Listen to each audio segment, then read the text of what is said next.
Dragon King has been trapped underground for 1,000 years. Because his eyelashes grow 1 kilometer every day, he is unable to open his eyes, and spends his days in a constant state of slumber. But as his eyelashes grew longer and longer, they penetrated the soil, eventually growing into tens of thousands of acres of tea trees. Therefore, the local people made a living by picking tea leaves. However, the people did not know that these tea leaves were all the eyelashes of the Dragon King. Because of the tea's miraculous effects, it became widely renowned. This scheme to extort money was quickly discovered by local thugs. When they encountered someone unwilling to hand over the money, the thugs would resort to violence. Eventually, the owner had no choice but to hand over the money. Unexpectedly, the counterfeit money was detected by the money detector the thug carried with him. The boss's henchman tried to escape, but the bully instantly teleported and blocked his path. The men had no choice but to obediently hand over their money. The elderly villagers, unable to bear it any longer, cursed at them.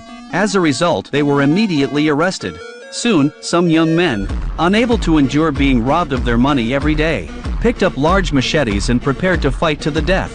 But a deafening roar from the 4 heavenly kings caused them excruciating pain. Coupled with the lightning unleashed by the electrician, countless large knives converged, becoming their weapons. The next second, everyone was knocked down. However, these people were not bandits. Their master was the fake princess in the imperial palace. She wore a mask every day, impersonating the princess, all for the sake of becoming the one chosen by the Dragon King. Even more outrageous, even the Dragon King from earlier was fake.